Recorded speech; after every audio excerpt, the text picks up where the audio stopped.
Good morning. Thank you for having me. It's an honor to speak here at TMLS, and I'm thrilled to talk about Brevitas with this community.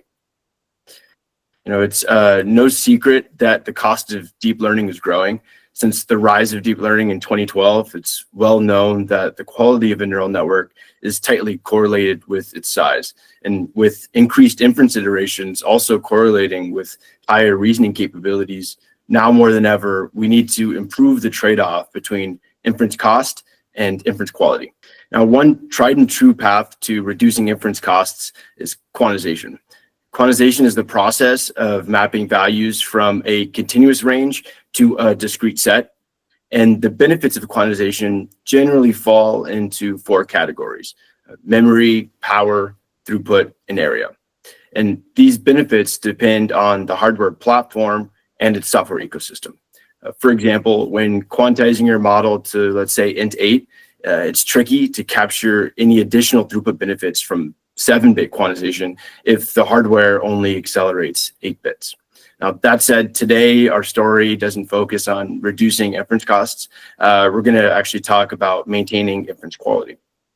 Quantized models are usually first simulated before deployment. This is done usually by scaling, rounding, shifting, and clipping, typically in that order, as we'll see later. And simulation allows for quantization schemes to be decoupled from hardware support. This enables off-the-shelf GPUs to accelerate the quantization process itself. It also removes the need for dedicated low-precision kernels and allows for exploration of esoteric bit widths in data formats, for example, 5-bit integers.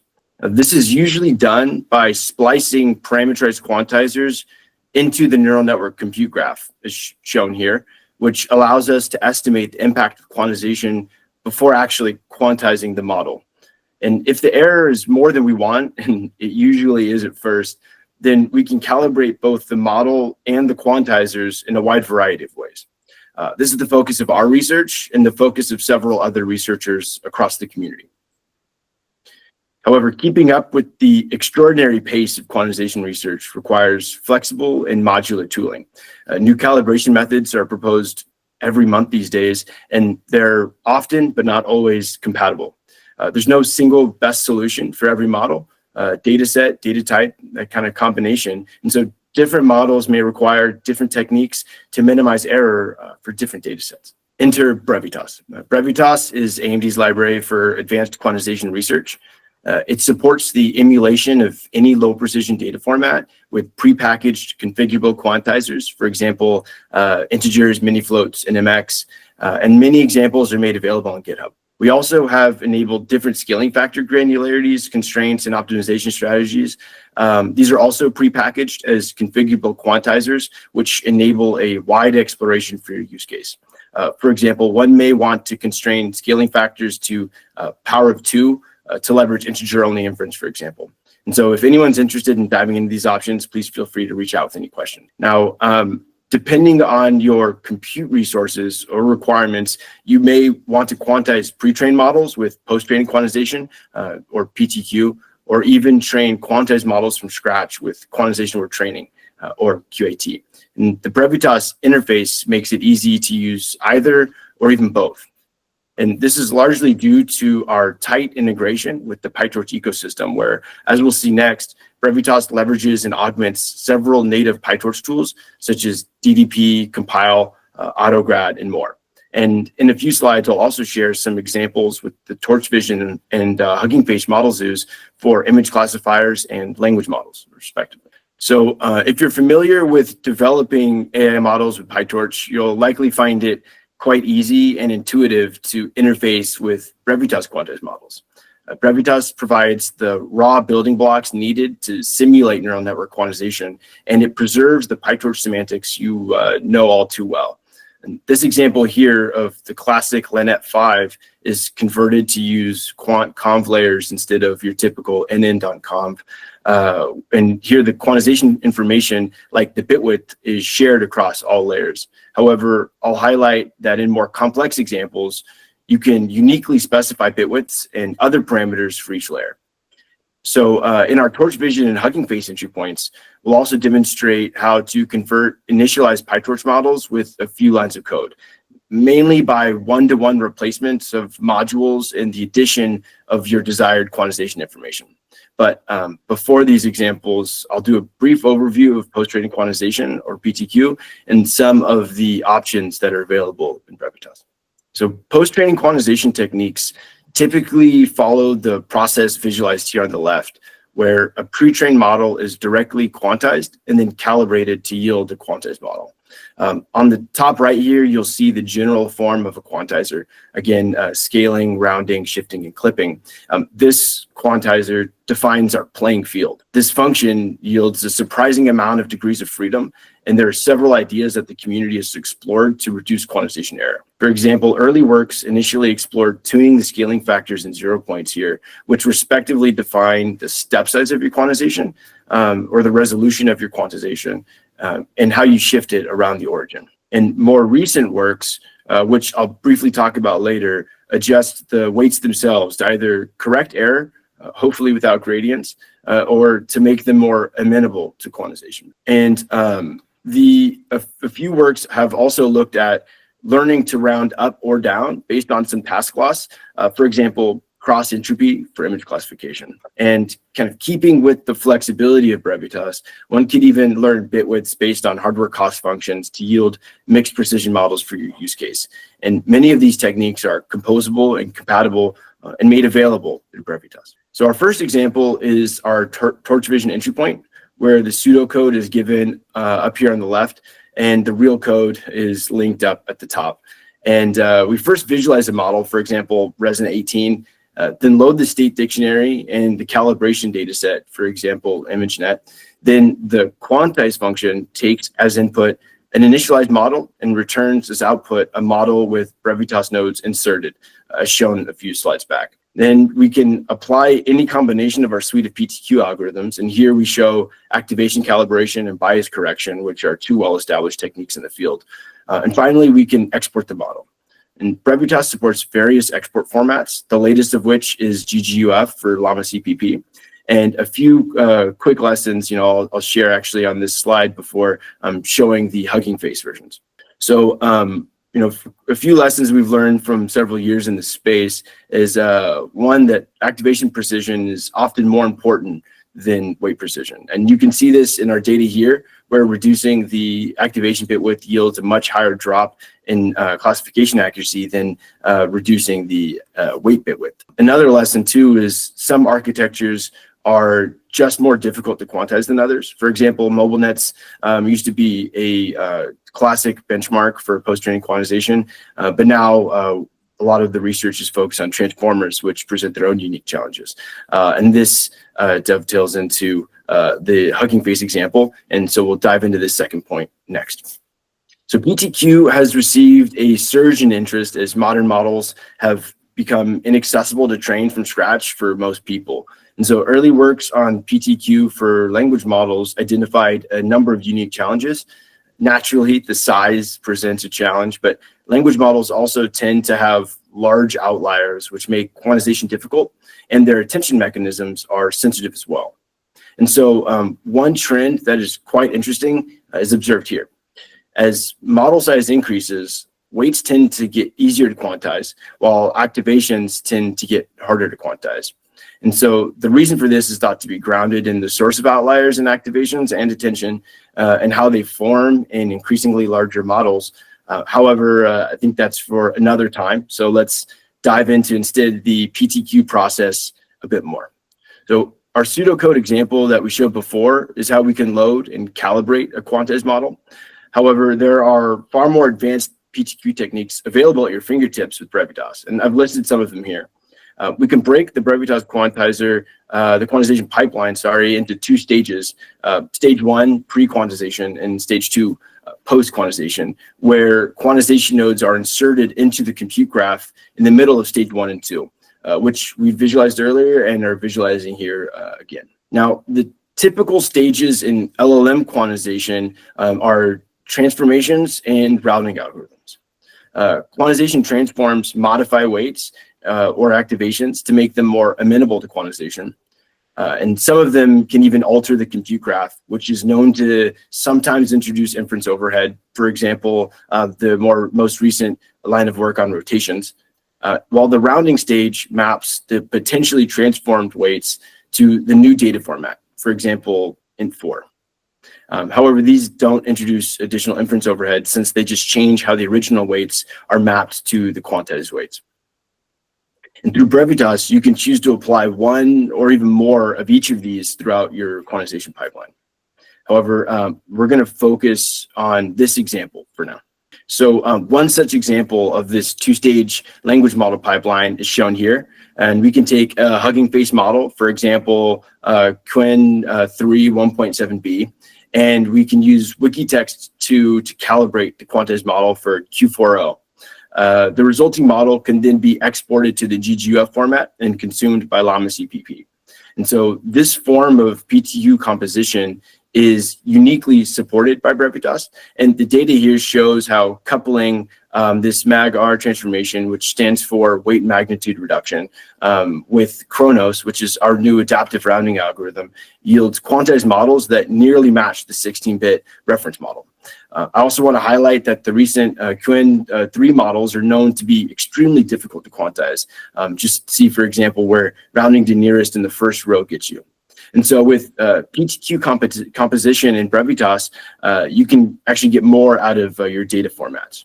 Now, I'd like to close with some parting thoughts before taking questions and discussing more. As models get bigger, quantization is becoming more important. For example, reduced memory requirements allows language models to fit on smaller devices. Reduced compute requirements enable real-time usage of state-of-the-art models, and reduced power consumption makes it feasible to deploy these models on mobile devices and other resource-constrained platforms. There's a lot of active and exciting work at AMD available through Brevitas, and I've provided some links here, as well as some of our more recent papers. And so we're eager to continue engaging with the community through open source contributions, academic or industry collaborations, or even internship opportunities. And I'd be happy to field any questions or take any conversations offline. Thank you for your attention. You guys, remember, if you want to ask questions, please use the Q&A feature so chat is not enabled. Okay, we have one in the chat from Mehdi. Would you please add details how to get into this field, a classic question, for a student researching in ML? Yeah, I think that's a great question. One answer I usually kind of give across any of the disciplines in AI/ML is usually to kind of get started with experimentation.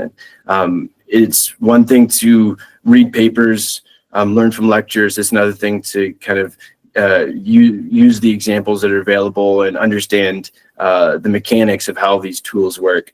My suggestion would be to explore the examples made available through Brevitas, for example, and there's actually plenty of other quantization libraries as well, both from AMD and throughout the community that provide different features. And I would imagine you can learn a lot from all of these. So I guess in short, the best way to kind of get started is to get started, and happy to help kind of get that moved along with Brevitas examples, for example. Excellent advice. Always great advice. Just do it. Now, David asks, are larger quantized models always better than smaller non-quantized models? It's a great question. I'd say that it really depends. It's hard to give a definite yes or no. We see this happen often, where you would have, for example, an 8 billion parameter Llama model quantized down to 4 bits, outperforming, for example, like a 1 billion parameter Llama model. And I'd say in general that it's a good rule of thumb that you can quantize larger models down to smaller bit widths and potentially outperform smaller models at higher precision. However, I wouldn't say that it's always true. Depends, there's a lot of kind of different model optimization strategies, and neural architecture is definitely one of them. So just because a model is bigger doesn't always mean it's better. And sometimes you can have a more efficient neural architecture that can better solve a specific problem.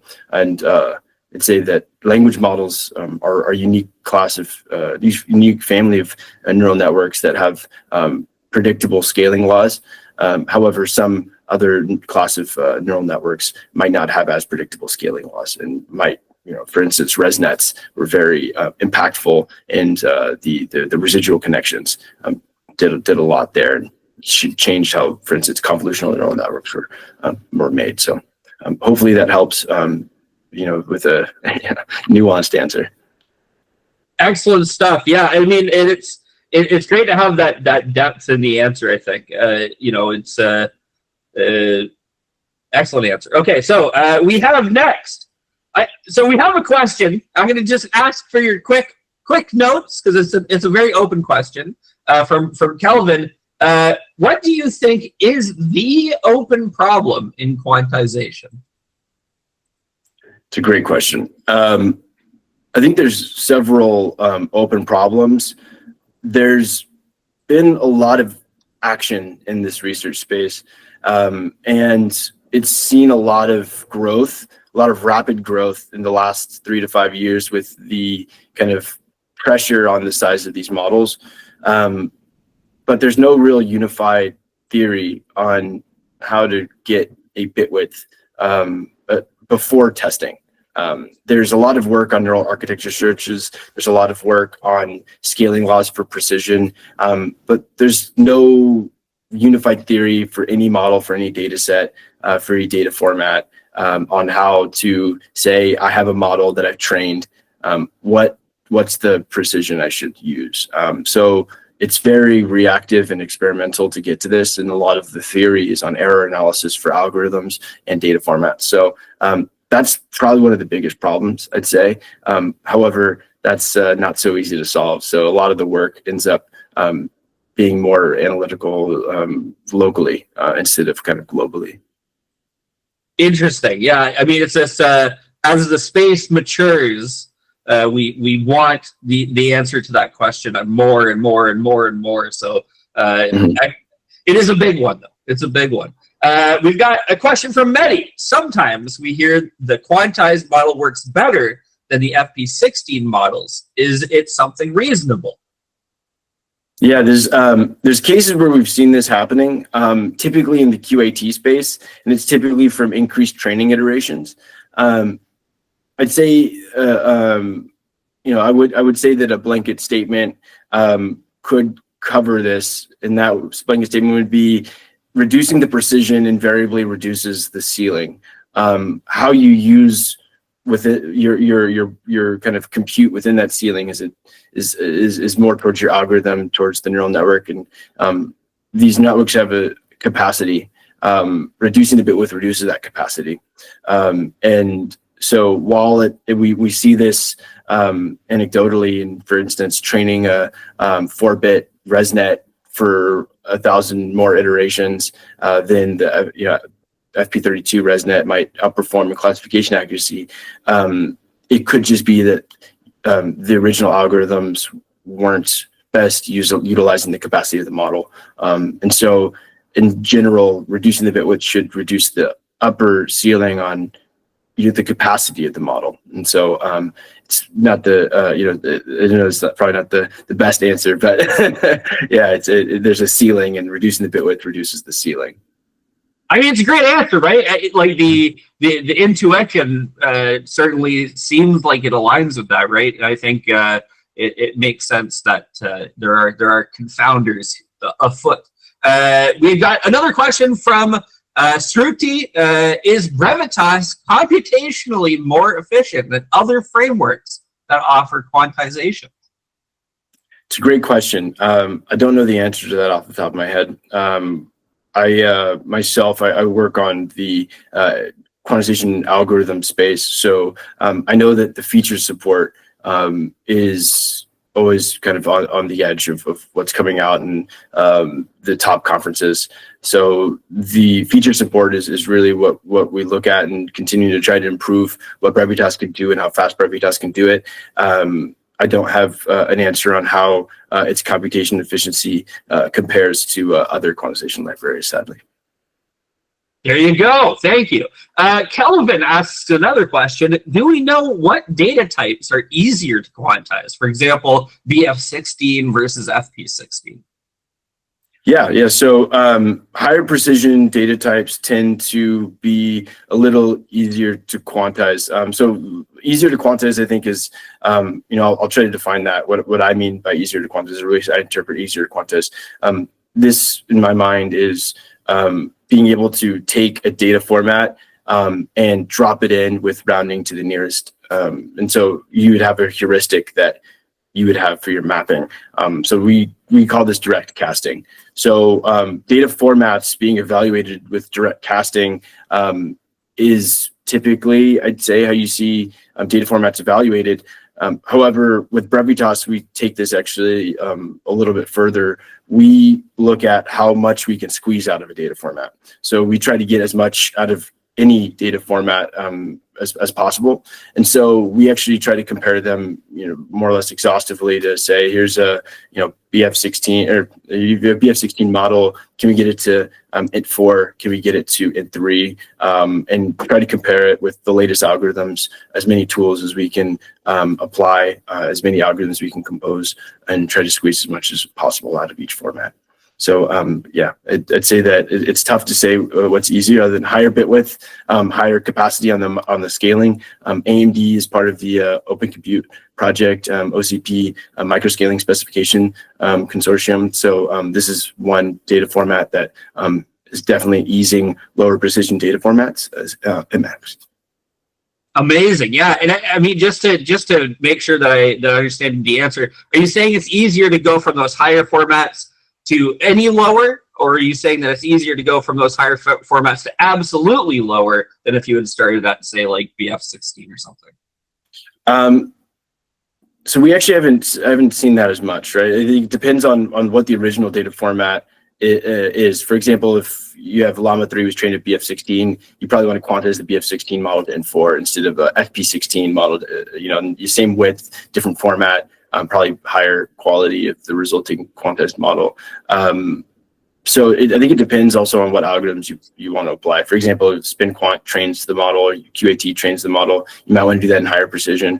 Don't compound the errors.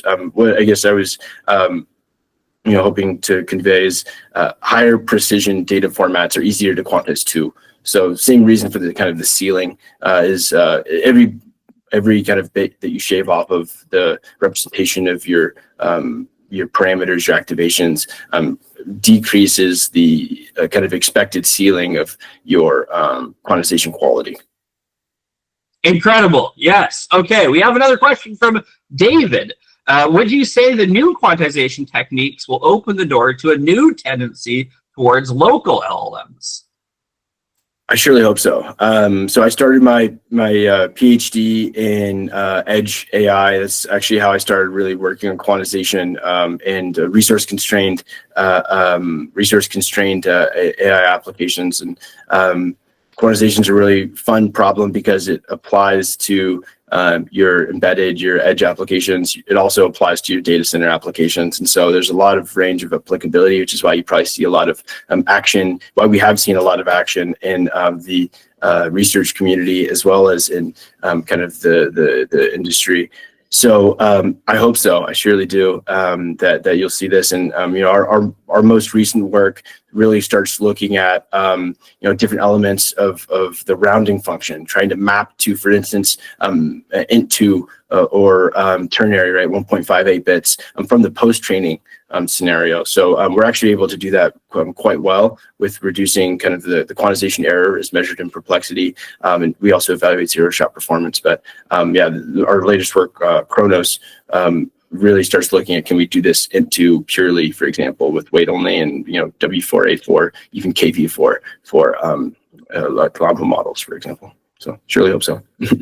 And so too do we all hope so. Sergey asks another question here. How do you determine the best precision for a specific model? Is that right now purely experimental, or are there general trends that you tend to lean on?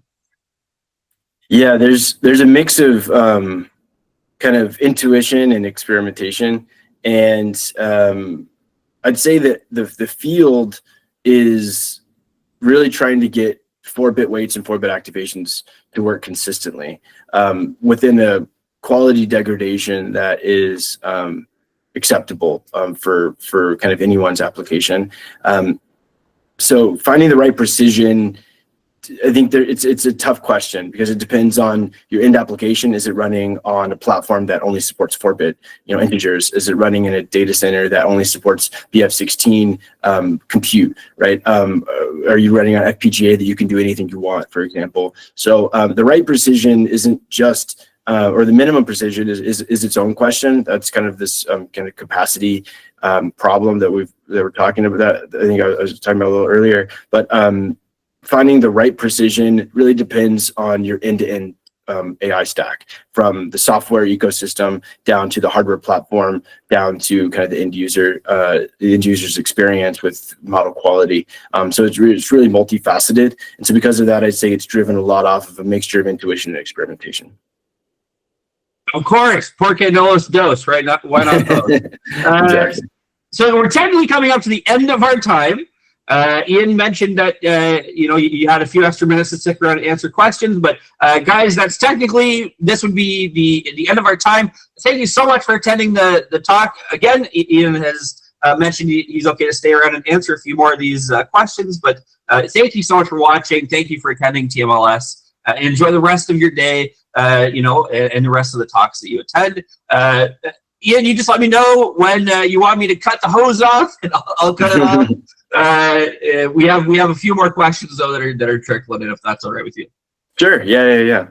Awesome. Okay, so yes, we have from Anonymous. Does quantization have to be repeated for each agentic model versus general model for better accuracy?